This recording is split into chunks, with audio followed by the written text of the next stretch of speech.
Morning Celkon mobile సమర్పిస్తున్న business breakfast షోకి స్వాగతం.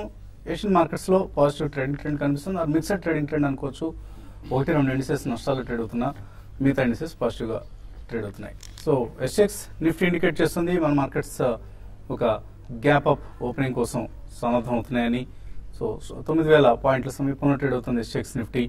మేబీ మన మార్కెట్స్ కూడా స్పాట్ నిఫ్టీ సుమారుగా 8940, 8950 ఈ రేంజ్ సమీపంలో ఓపెన్ అయ్యే అవకాశాలు కనిపిస్తున్నాయి. సో శనివారం ఆర్థిక మంత్రి అరుణ్ జైట్లీ ప్రవేశపెట్టిన బడ్జెట్ పై మరింత తీరికగా జీర్ణించుకొని స్పందించేందుకు ఒకరోజు విరామం దొరికింది మార్కెట్ ప్లేయర్స్ కు.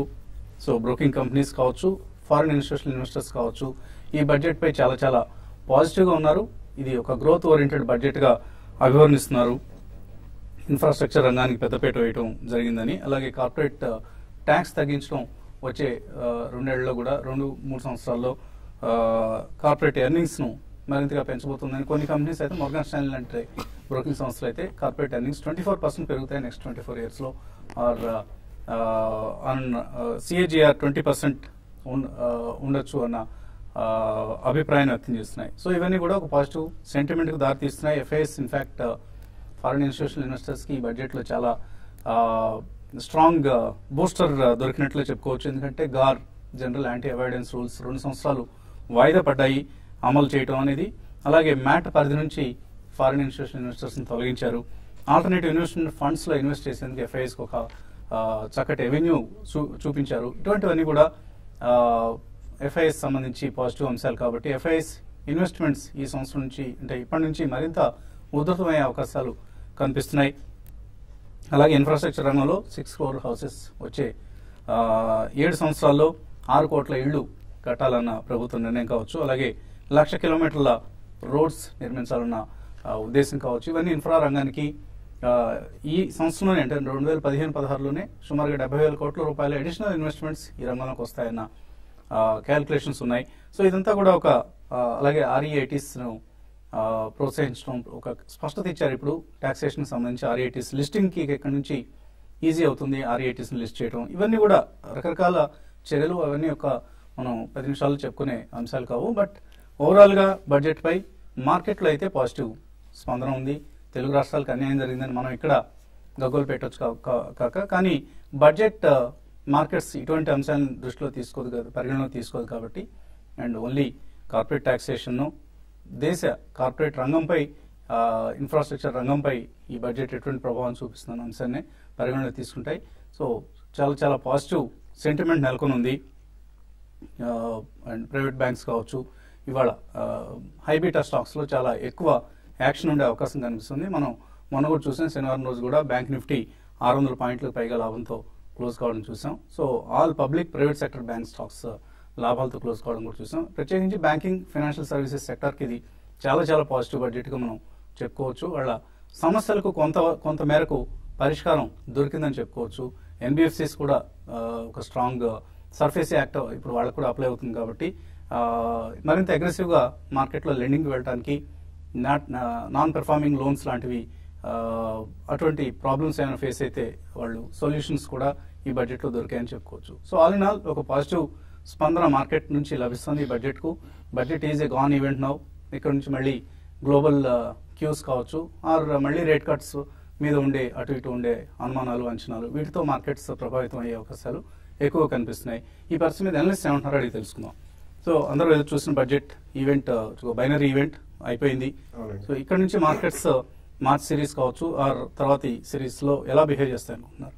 Yeah, I think it should be quite positive అండి. ఎందుకంటే the tone has been set and definitely ఈసారి మనకి చాలా stress has been laid on the strength of the country and resilience అన్నమాట. Going forward మనకి గతంలో కాకుండా జస్ట్ ఫిజికల్ డెఫిసిట్ కరెక్షన్ కూడా ఫైనాన్స్ మినిస్టర్ గారు క్లియర్ గా చెప్పారు. మనకి గ్రోత్ ఇక ముందు కనిపిస్తుంది కాబట్టి maybe in the next 3 years will come down to 3% అని ఇమీడియట్లీ ఈ ఇయర్ కూడా ఆయన లాస్ట్ ఇయర్ ఇచ్చిన ఫిగర్ ఒప్పుకోలేదు. సో ఇవన్నీ మనం చూసుకుంటే మాత్రం definitely it's a strong balance sheet oriented budget for India అండి. మనం జనరలీ కంపెనీస్ అనుకుంటాము డెట్ ఈక్విటీ రేషియో తక్కువ డెట్ ఉన్న కంపెనీస్ ని ఎక్కువ ప్రిఫర్ చేస్తారనంటే, ఇండియా కూడా ఈసారి ఫస్ట్ టైం బ్యాలెన్స్ షీట్ మీద మనం first time in many years or many decades ఇటువంటి బడ్జెట్ మనం ప్రజెంట్ చేయడం చూసాం. సో నెక్స్ట్ 4 to 5 years వాళ్ళు గ్రోత్ ఎన్విసార్జ్ చేసి అటువంటి చర్యలు చేపట్టారు. అందుకని చిన్న చిన్న సెక్టర్స్ కి చిన్న చిన్న రాయితీలు అవి ఇవి ఇవ్వకుండా స్ట్రాంగ్ ఫౌండేషన్ లే చేశారు. సో ఓవరాల్ గా మీరు అన్నట్టు there is a lot of responsibility taken by the government to build infrastructure. So that will be one of the strongest sectors to come in the next 2, 3, 5 years. Slowly, many companies will, gatanlo mano antaga baadapadda vallandaru debt tho unna vallandaru kuda slowly they will come out of their rut and government first stress chesandi kabatti banks, non-banking financial institutions, infra related, automobiles అన్ని కూడా మనకి చాలా strong participation వచ్చే దాంట్లో next 2, 3 years లో చూసే అవకాశం ఉంది. నెంబర్ 1. నెంబర్ 2, మనకి ఇప్పుడు S&P రేటింగ్ అనేది ఒకటి డ్యూ ఉందండి next maybe 1 or 2 months. And even doctor Raghuram Rajan గారు he will take into consideration the strong foundation laid in the budget. So rate cuts కూడా ఉండొచ్చు. సో ఇవన్నీ కూడా event flows and news flows కూడా మన మార్కెట్ ని చాలా స్ట్రాంగ్ గానే ఉండేటట్టు చూస్తాయి. చిన్న చిన్న రియాక్షన్స్ అనేవి మనం చాలా చూడవచ్చు. బట్ ఓవరాల్ డైరెక్షన్ మనం బడ్జెట్ అయిన తర్వాత ఒక ట్రెండ్ సెట్ అవుతుంది అనుకున్నాం. It is going to be positive. It's going to be extremely good for the country in the long run. So one should definitely participate in the market. And మనకి ఈసారి special గా రాయితీలు కూడా ఇచ్చారండి, NPS కానివ్వండి ఇటువంటి. సో ఈక్విటీ మార్కెట్స్ లో అందరూ కూడా ప్రేక్షకులు కొంత మొత్తాన్ని తప్పకుండా కమిట్ చేయాలండి through mutual funds. Private sector లో చాలా మంచి మ్యూచువల్ ఫండ్స్ ఉన్నాయి. లాంగ్ టర్మ్ దృష్టిలో పెట్టుకుని ఎన్పిఎస్ ఒకటి, అది డెఫినెట్లీ మనకి ట్యాక్స్ కట్ వస్తుంది. అదే కాకుండా ఎస్ఐపి ద్వారా మంచి మ్యూచువల్ ఫండ్స్ లో డైరెక్ట్ మార్కెట్ ఇన్వెస్ట్మెంట్స్ కూడా కొద్దిగా అవగాహన పెంచుకుని ఇన్వెస్ట్ చేయడం అనేది చాలా లాభసాటిగా ఉంటుంది. సో టెక్నికల్ ఎలా కనిపిస్తున్నాయి మార్కెట్స్? మేబీ 9,000 చాలా సమీపంలో కనిపిస్తుంది. ఇప్పుడు 9,000 దాటడం కూడా సులభంగా కనిపిస్తుంది. అనుకున్నంత సులభమేనా? యా, ప్రాబ్లీ మనకి ఎవ్రీ టైమ్ 9,000 9,800 వచ్చినప్పుడు అందరూ కూడా 9,000 క్రాస్ ఉంది అనుకుంటారండి. ఈవెన్ లాస్ట్ సెటిల్మెంట్ లో కూడా మనం ఇలా రావడం చూసాం ఒకసారి. ఐ థింక్ నిన్నటి మార్కెట్ ప్యాటర్న్ చూస్తే సాటర్డే ఏదైతే ట్రేడ్ అయిందో ఆ గ్యాప్ అప్ 70 పాయింట్స్ ఓపెన్ అయినాక ఆ గ్యాప్ కూడా ఫిల్ చేయడం చూసాం. సో 8750 ఏదైతే 20-day మూవింగ్ యావరేజ్ ఉందో అక్కడ మంచి సపోర్ట్ తీసుకోవడం చూసాం. సో ఇక్కడ రేంజ్ మాత్రం షిఫ్ట్ అయింది అని చెప్పొచ్చు డెఫినెట్ గా. ఇంతకుముందు 8450 అండ్ 8950 ఉన్న రేంజ్ క్లియర్లీ ఇప్పుడు 8750 అండ్ 92 దాకా షిఫ్ట్ అయింది అనవచ్చు. బట్ 9,000 ఇమీడియట్ క్రాస్ అవుతుందా? I think it's anybody's guess. I think wait చూడాలి మనం. ఈ రోజు కనుక 8946 అబోవ్ క్లోజ్ అవుతే probably 9,050, 9,100 in the next 2 to 3 days వెళ్ళే ఛాన్స్ ఉంది. అదేవిధంగా బ్యాంక్ నిఫ్టీ కనుక చూస్తే మనం ఆల్మోస్ట్ లాస్ట్ 3 days లో 1,300 పాయింట్స్ పెరగటం చూసాం. సో ఇక్కడ కూడా ఒక మైనర్ రెసిస్టెన్స్ జోన్ లో ఉంది బ్యాంక్ నిఫ్టీ కనుక చూస్తే. సో 19,967 ఐ థింక్ అక్కడ ఒక గట్టి రెసిస్టెన్స్ ఉంటుంది. సో ఇక్కడ నుంచి ఒక 300-350 పాయింట్స్ దగ్గర. సో అదేవిధంగా ఒక 50% రిట్రేస్మెంట్ మనం చూసుకుంటే ఒక 200 to 250 పాయింట్స్ కరెక్ట్ అయ్యే అవకాశం ఉంది. ఏదైనప్పటికీ కొద్దిగా కాషియస్ గా ఉండాలి మనం ఈ లెవెల్స్ లో. బట్ ఐ థింక్ ఇండివిజువల్ గా మాత్రం చాలా stocks we are seeing lot of strength అండి స్టాక్స్ లో.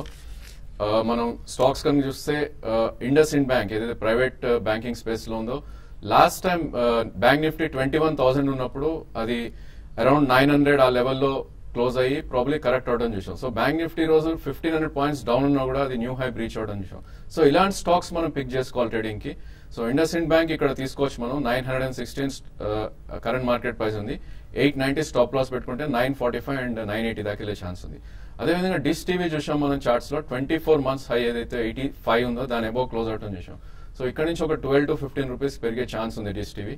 సో ఇలాంటి స్టాక్స్ మనం చూస్ చేసుకుని ఎంటర్ అవటం it would be good for trading. అదేవిధంగా oil stocks and high beta stocks ఏవైతే ఉన్నాయో ప్రాబ్లీ వీటిని కొంచెం స్లైట్లీ అవాయిడ్ చేయాలి ఇప్పుడు కూడా, ఓఎన్జీసీ ఇలాంటి stocks. And I think we should get in to housing finance stocks. మన బడ్జెట్ ప్రభావం వల్ల హౌసింగ్ ఫైనాన్స్ కొద్ది కరెక్షన్ చూసాం మనం. సో ఇక్కడ నుంచి one should start accumulating Dewan housing and LIC housing. Maybe ఇవాళ oil marketing companies or even upstream companies like ONGC లాంటివి లైమ్ లైట్ లో ఉండే అవకాశం ఉంది. బడ్జెట్ అలా ముగిసిందో లేదో పిడుగుపాట్లాగా oil marketing companies petrol diesel prices ను పెంచడం చూసాం. 3.5 రూపాయల వరకు లీటర్కు పెరిగాయి. సో ఇవాళ ఆయిల్ మార్కెటింగ్ కంపెనీస్ అన్ని కూడా ప్రాఫిట్స్ లో ఓపెన్ అయ్యే అవకాశం ఉంది. అండ్ చాలా కిరాతకం ఇది. కాంపిటీషన్ కమిషన్ ఆఫ్ ఇండియా లాంటివి జోక్యం చేసుకోవాలి. ఇంత కార్టెల్ గా ఫామ్ అయ్యి ప్రైసెస్ పెంచడం అనేది దారుణాతి దారుణంగా మనం చెప్పుకోవచ్చు. ఎందుకంటే ఒకవైపు అంతర్జాతీయంగా క్రూడ్ ప్రైసెస్ తగ్గాయని కన్స్యూమర్స్ సంబరపడే లోపలనే కన్స్యూమర్ జేబులోంచి డబ్బులు లాక్కునే ప్రయత్నం చేస్తున్నారు. తగ్గించినప్పుడు రూపాయి తగ్గిస్తున్నారు, పెంచినప్పుడు 3 రూపాయలు 4 రూపాయలు పెంచేసి ఒక్కసారిగా ఇది దోపిడీ. డెఫినెట్ గా it is a robbery, daylight robbery. ప్రభుత్వం ఏం చేస్తుంది? కళ్ళు మూసుకుందా, గుడ్డిగా ఉందా? కాంపిటీషన్ కమిషన్ లాంటివి సిమెంట్ కంపెనీస్ ను దారి తెచ్చే ప్రయత్నం చేసే గతంలో ఈ ఆయిల్ మార్కెటింగ్ కంపెనీస్ కూడా దారికి తీసుకురావాల్సిన అగత్యం కనిపిస్తోంది ఇప్పుడున్న పరిస్థితుల్లో. కాలర్స్ లైన్ ఉన్నారు. అనంతపురం నుంచి Pradeep Reddy first caller. Hello, morning sir. Good morning అండి, అడగండి సార్ నేను ఆస్ట్రా మైక్రో 2000 షేర్స్ 138 లో తీసుకున్నాను సార్. అది ఇప్పుడు ఏం చేయాలా, మరి పెట్టుకోవాలి, అట్లా పెట్టుకోమంటారా, లేకపోతే ఇప్పుడు ఉన్న రేట్కి ఇచ్చేయమంటారా? అదే ఆస్ట్రా మైక్రో ఎప్పటికప్పుడు లాట్ ఆఫ్ ఆప్టిమిజం కనిపిస్తుంటుంది ఈ స్టాక్ లో, కానీ ఒక్కొక్కసారి పైకి వెళ్ళి మళ్ళీ కిందకు వస్తుంది. కానీ 2000 షేర్స్ అన్నారు కాబట్టి డెఫినెట్లీ కొద్దిగా ప్రాఫిట్స్ అయితే బుక్ చేయండి. నాట్ టుడే, ఈ వారం చూడండి. డెఫినెట్లీ స్ట్రెంగ్త్ కనిపిస్తే మాత్రం కొద్దిగా maybe 200-300 shares at least 1/3 or half the quantity over the next few days మీరు అమ్మండి. ఎందుకంటే డిఫెన్స్ కాంట్రాక్ట్స్ చాలా large contracts and long time ఉంటాయండి. సో కొద్దిగా ప్రాఫిట్స్ బుక్ చేసి మిగతా హోల్డ్ చేయండి. వైజాగ్ నుంచి సురేష్ లైన్ ఉన్నారు. హలో, అడగండి సురేష్. పీవీఆర్ అని ఫినోలెక్స్ కేబుల్స్ లాంగ్ టర్మ్ తీసుకొచ్చండి, బాలగారిని అడుగుతానండి. పీవీఆర్ అండ్ ఫినోలెక్స్ కేబుల్సా? అవునండి. రెండు కూడా కొనొచ్చండి. లాంగ్ టర్మ్ అంటున్నారు కాబట్టి డెఫినెట్లీ చాలా స్ట్రాంగ్ గా ఉన్నాయండి. పీవీఆర్ కూడా చాలా స్ట్రాంగ్ గా కన్సాలిడేట్ అవుతుంది అరౌండ్ 650 to 700 మధ్యలో. And Finolex cables about 275 to 300 మధ్యలో. డెఫినెట్లీ లాంగ్ టర్మ్ మంచి బయలు 2 ప్రైస్ పాయింట్స్ లో కొనండి. అలాగే బడ్జెట్ తర్వాత వెంటనే హైదరాబాద్ వాసుల్ని అపరిమితంగా ఇబ్బందులు గురిచేస్తుంది విద్యుత్ శాఖ. So last night 3 hours current లేదు, పవర్ లేదు హైదరాబాద్లో. ఇప్పుడు కూడా ఉదయం నుంచి పవర్ కట్స్. సో వేసవకాలం ప్రారంభం కాకముందే ఇంత తీవ్రమైన విద్యుత్ సమస్య ఎదురవుతుంది అంటే ఇక వేసవిలో ఎటువంటి పరిస్థితి ఉంటుందో మనం ఇట్టే ఊహించవచ్చు. సో తెలంగాణ ప్రభుత్వం మేలుకో, దయచేసి హైదరాబాద్ రాష్ట్ర రాజధాని వాసుల్ని ఇబ్బందులు గురిచేయద్దు. మరిన్ని కాల్స్ అలాగే మెయిల్స్ తీసుకోబోయే ముందు కాసేపు ప్రకటన.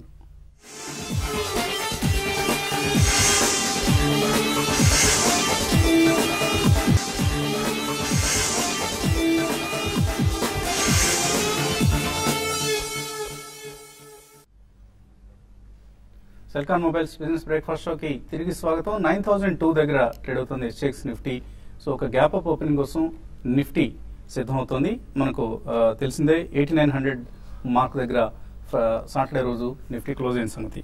తర్వాత కాలర్ లైన్ లో ఉన్నారు, ఏలూరు నుంచి Shankar. Hello sir. Hello, Suzlon energy ఎట్లా ఉంటుందండి? సుజలాన్ తీసుకున్నారా మీరు? సుజలాన్ ఎనర్జీ అవును, కొన్నారా మీరు? కొనాలనుకుంటున్నారా? ఉన్నాయండి. ఏ రేట్లో కొన్నారు? అరౌండ్ 25 అండి. 25 అంటే ఈ మధ్య కొన్నారు. సో హోల్డ్ చేయొచ్చా? ప్రాబ్లీ టెక్నికలీ ఒక మేజర్ బ్రేక్అవుట్ మనం చూసామండి. 23 అబోవ్ కొద్దిగా మంచి బులిష్నెస్ లో ఉంటుంది స్టాక్. ప్రాబ్లీ మీరు మీడియం టు లాంగ్ టర్మ్ అయితే మీరు కొనుక్కోవచ్చు. బేసికలీ దీనిలో 2 గ్యాప్స్ మనం చూసాం 19 and 23 మధ్యలో. సో ఒక్కోసారి మార్కెట్ కరెక్ట్ అయినప్పుడు ఈ గ్యాప్స్ ఫిల్ చేసే అవకాశం ఉంది.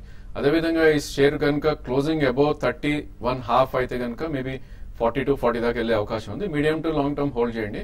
ప్రాబ్లీ గ్యాప్ అరౌండ్ 20 and 18 మధ్యలో వస్తే ఇంకొన్ని యాడ్ చేసుకోవచ్చు. తర్వాత మహబూబ్నగర్ నుంచి అశోక్ లైన్ లో ఉన్నారు. హలో సార్, HOEC 48 లో బై చేశానండి, దాని టార్గెట్ ఏదో చెప్పగలుగుతాను? సో ఇందులో కూడా సన్ ఫార్మా ప్లే కనిపిస్తుంది. Sun Pharma promoters play. Another stock Suzlon తర్వాత HOEC.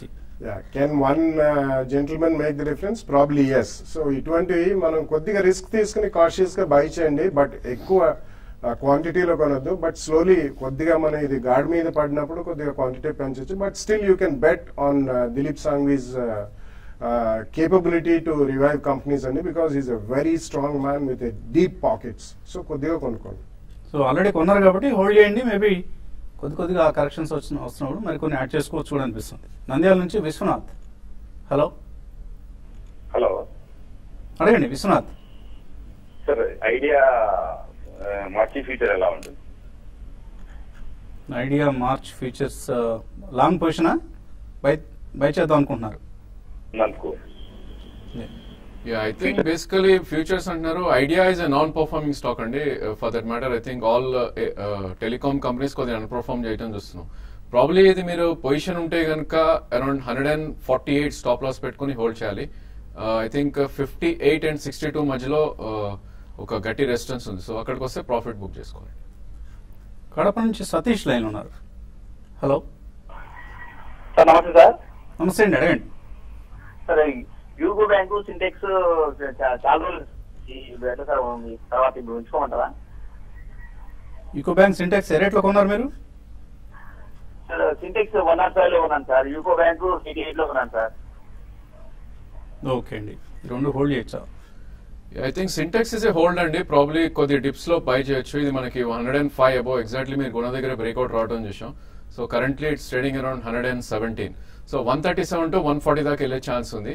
I think me cost price కింద స్టాప్ లాస్ పెట్టుకోవాలి, మేబీ 1 or 2 స్టాప్ లాస్ పెట్టుకోవాలి. అదేవిధంగా యూకో బ్యాంక్ అడిగారు. ప్రాబ్లీ ఇది కొద్దిగా అండర్ పర్ఫార్మింగ్ చేసే స్టాక్ అండి. పుల్ బ్యాక్స్ వస్తే కనుక you should try to exit between I think 76 and 82 మధ్యలో ఎగ్జిట్ అవడానికి ట్రై చేయండి. దీని బదులు ప్రైవేట్ బ్యాంక్స్ ఏవైతే axis bank and IndusInd bank ఉంటాయో వీటిలో షిఫ్ట్ అవడం బెటర్. ఈమెయిల్స్ కూడా ఉన్నాయి మనకు. రామచంద్రమూర్తి అడుగుతున్నారు, హిందుస్థాన్ జింక్ కొన్నారట ఆయన 50 రూపాయలు 8 సంవత్సరాల క్రితం.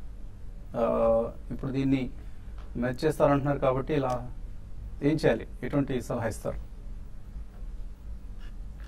యా, బేసికలీ మీరు ప్రాఫిట్ లో అంటే మాత్రం అందులోంచి షిఫ్ట్ అయిపోవడం బెటర్ అండి. ఎందుకంటే హిందుస్థాన్ జింక్, బాల్కో ఇవన్నీ కూడా I think most of the stories over disinvestment అటువంటి ఏం లేదు. సో ఒకవేళ మర్జ్ చేస్తే కూడా మేజర్ బెనిఫిషియరీ కాదు, ఓవరాల్ మెటల్స్ పడుతున్నాయి కాబట్టి you can shift out to some other good PSU bank or maybe PSU stocks others. అలాగే ఆర్కామ్, ఎయిర్టెల్ ఈ రెండిట్లో లాస్ లో ఉన్నారు, భారీ నష్టంలో ఉన్నారట. ఏం చేయాలి, లాస్ బుక్ చేయడం మంచిదా? Yeah, I think definitely loss book చేయాలండి. పుల్ బ్యాక్స్ కనుక ప్రాబ్లీ ఇక్కడ నుంచి 5 to 10% పెరిగే అవకాశం ఉంది. అక్కడ I think you should exit the position. Maybe housing finance companies కానీ మిడ్ క్యాప్ ఐటీ కానీ కన్వర్ట్ అవ్వచ్చు. కరుణ ప్రసాద్ అడుగుతున్నారు, ఇకాల్ ఫ్యూయల్ 120 రూపాయల్లో హోల్డ్ చేస్తున్నారు, హోల్డ్ చేయొచ్చా, ప్రాఫిట్ బుక్ చేసుకోవచ్చా? యా, కొద్దిగా రన్అవే స్టాక్ అండి. ప్రాబ్లీ లాస్ట్ 7 to 8 months గా చూస్తే మనం ఆల్మోస్ట్ 40-50 నుంచి 160 దాకా వెళ్ళటం చూసాం. సో కొద్దిగా పుల్ బ్యాక్ కోసం వెయిట్ చేయండి. ప్రాబ్లీ 131 and 135 మధ్యలో 50% ప్రాఫిట్ బుక్ చేయండి. చక్రధార అడుగుతున్నారు, జిఐసి హౌసింగ్ ఫైనాన్స్ 245 రూపాయల్లో హోల్డ్ చేస్తున్నారు. మీరు చాలా చిన్న ఫాంట్లో పంపిస్తున్నారండి, చీమ తలకాయంత అక్షరాలతో. ఎలా అటువంటి ఫాంట్ని సెలెక్ట్ చేస్తున్నారో తెలియదు, చాలా కష్టం అవుతుంది మెయిల్ చదవడం. సో జేఏసీ హౌసింగ్ ఫైనాన్స్ ఏం చేయాలి? 245లో ఉన్నాయి. I think it's a hold అండి. ప్రాబ్లీ ఇది ఆల్మోస్ట్ మనం కరెక్షన్ మోడ్ లో చూస్తున్నాం. 286 నుంచి ఇది ఒక రేంజ్ ఎస్టాబ్లిష్ అయింది, 260 and 220 range. So 260, 62 above close అవుతే ప్రాబ్లీ ఇది మళ్ళీ న్యూ హై ఏదైతే ఉందో 290 to 300 వెళ్ళే అవకాశం ఉంది. హోల్డ్ చేయండి. Medium to long term maybe 350 వెళ్ళే అవకాశం ఉంది. రామన్ భిలాయ్ నుంచి TTK Prestige, Hawkins cooker next 2 years కోసం తీసుకోవచ్చా? నాట్ బోత్ ద స్టాక్స్ అండి. Probably you can add TTK Prestige on declines. రెండు ఒకటే రంగంలో మాత్రం కొనదు. You can shift out maybe Emami, it's doing reasonably well. Suresh Reddy అడుగుతున్నారు, గతి 289లో, జేబీఎం ఆటో 230లో హోల్డ్ చేస్తున్నారట, holder sell. I think if it is medium to long term hold అండి. రెండు కూడా మంచి పర్ఫార్మ్ చేసే స్టాక్సే. ప్రాబ్లీ గతి క్యూఐపీ ఐ థింక్ డ్యూ ఉంది. ఒకసారి క్యూఐపీ అయిపోయినాక ప్రైస్ డిస్కవరీ వస్తే అది బాటమ్ అవుట్ అయ్యి పెరిగే అవకాశం ఉంది. జేబీఎం కూడా హోల్డ్ చేయండి, మేబీ 185 బాటమ్. సో ఈ రెండు కూడా medium to long term 15 to 20% returns ఇచ్చే అవకాశం ఉంది. దుర్గా ప్రసాద్, అదాని ఎంటర్ప్రైజెస్ 700 రూపాయలు, ఐటీసీ 370లో, టెక్స్ మ్యాకో 165 ఇలా హోల్డ్ చేస్తున్నారు, హోల్డ్ చేయొచ్చా? ITC on bounces you can shift out maybe a Marico or Emami అండి. బికాస్ ఐటీసీకి కొద్దిగా మొన్న సివియర్ సెట్ బ్యాక్ వచ్చింది. It's a good company but పెద్దగా రిటర్న్స్ ఇచ్చే అవకాశం లేదు. సయ్యద్ ఇమ్రాన్ అడుగుతున్నారు, జేఎంఆర్ ఇన్ఫ్రా 28 రూపాయలకు ఉన్నారట, 6000 షేర్లు ఉన్నాయి, హోల్డర్ సెల్. కరెంట్లీ హోల్డ్ చేయమని చెప్తాండి. ఎందుకంటే there been a lot of stress laid on infrastructure కాబట్టి ట్రేడింగ్ బౌన్సెస్ లో కొద్దిగా పొజిషన్ లైట్ చేసుకుని maybe around 30 to 35 zone. Shilpa Medicare technical ఎలా ఉంది? రవిశంకర్ అడుగుతున్నారు.